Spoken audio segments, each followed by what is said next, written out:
80s about long past events. These ex-officers and their families understandably feel harassed at a vulnerable time in their lives. This makes neither financial nor meaningful sense as a good use of scarce resources. As last week so painfully reminded us, the threat we face today needs all the resources we can get. It is time to reappraise the value of these inquiries, the role of the Historical Inquiry Team and the remit of the Police Ombudsman's Office. I invite the Justice Minister and the Secretary of State for Northern Ireland to consider the proposition that, far from serving the worthy objective of bringing closure to relatives, the reports and inquiries are increasingly pulling all of us back into the bitter past through the revisiting of grievous events. Wounds are being reopened rather than being allowed to heal. The Executive and the Secretary of State may also wish to consider that the investigation of complaints by the Police Ombudsman should be confined to the period post-Belfast Agreement. On the evidence to date, no real purpose is being served and no meaningful outcomes are being delivered by the present unbounded scope of the Police Ombudsman's Office. The unpalatable truth is clear that without shared agreement on how to address the legacy of the past, it is time to move on. Now, thanks to the case put by you, Minister, your executive colleagues, strongly supported by our Chief Constable and endorsed by the Secretary of State for Northern Ireland, the PSNI was awarded an extra £248 million, now earmarked for replacement of the armoured fleet and state-of-the-art information technology equipment. This will help us to address the severe threat posed by the rising strength of the dissident terrorists. It's common knowledge that the dissidents number around 650, hardly the microscopic numbers suggested in political circles. To make matters worse, the East Belfast UVF have decided to create havoc for the local community and for the police. Let me be absolutely clear.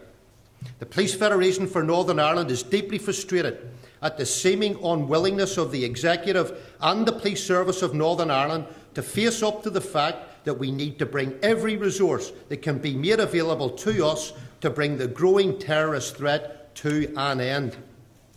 Let us not forget that since the beginning of last year, there have been over 200 gun and bomb attacks, scores of them against officers both on and off duty. The announcement 2 weeks ago that we are to recruit 40 more police officers from the rest of the UK and possibly from Ireland is a small step in the right direction. Hopefully we will get 40 officers rich in investigative experience and specialist skills. But their recruitment sits very uncomfortably with the blind insistence to dispense with the services of 230 full-time reserve constables currently undergoing preparation for civilian employment.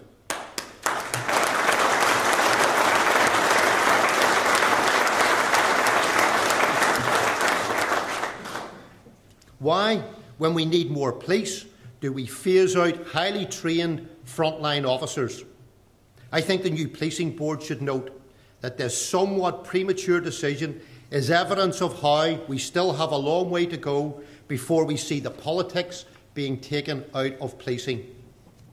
Now, the PSNI is having success against the terrorists, especially through our close working cooperation with An Garda Síochána.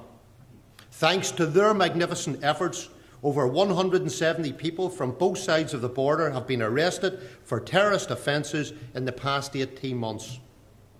Last week's explosives discovery in County Louth was a particular example of their excellent work, and I want to acknowledge that here today. Thank you.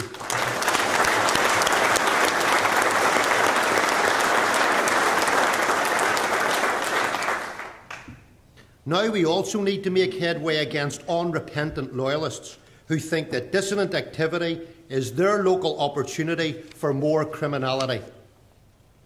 Last week demonstrated that loyalist paramilitaries are intent on making life as difficult as they can for their local communities and for this police service. UVF attacks on their nationalist neighbours resulted in dissident and UVF gunmen making murderous attacks on police officers and on civilians. If being a proscribed organisation is to mean anything, then action must be taken.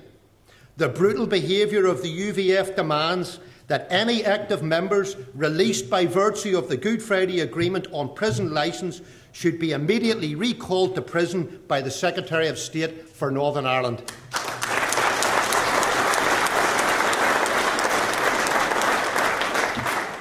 We cannot tolerate paramilitary groups creating public havoc because they think they have no voice in how Northern Ireland is governed. They have exactly the same access to the ballot box and opportunity to stand for election as the rest of us.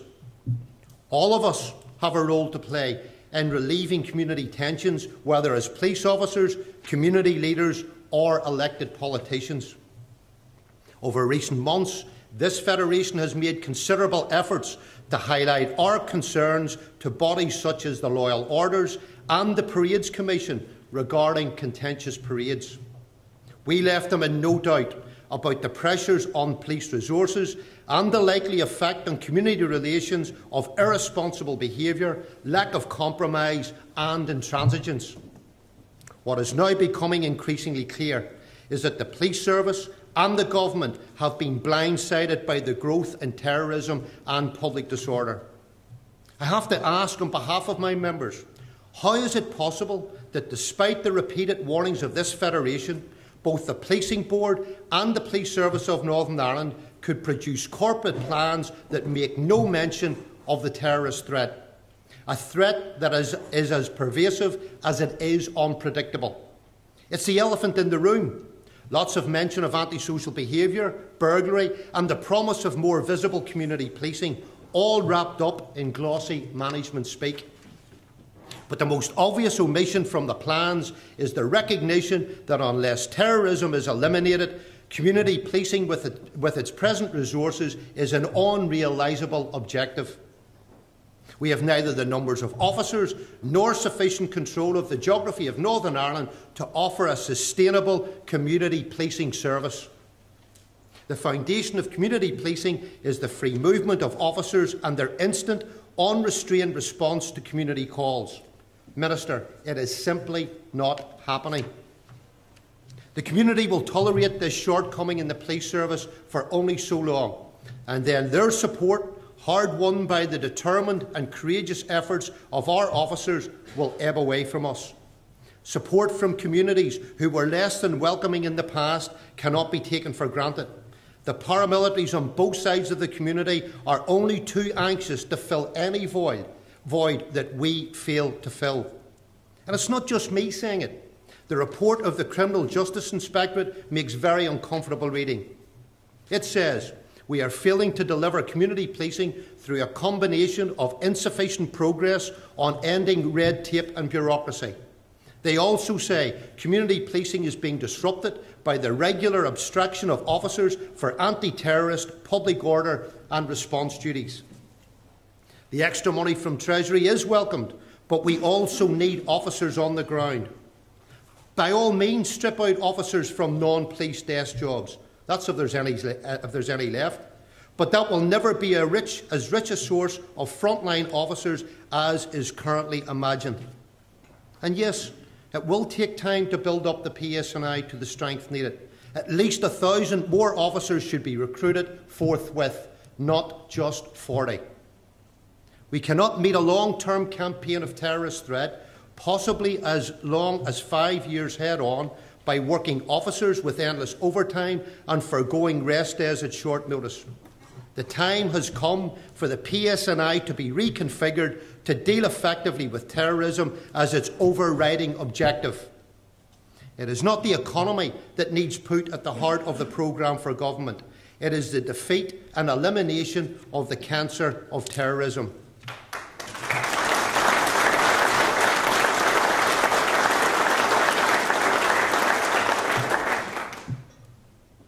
When terrorism is ended, the economy will be regenerated, the paramilitary stranglehold on our communities will be broken, civic life will recover, and maybe then, just maybe,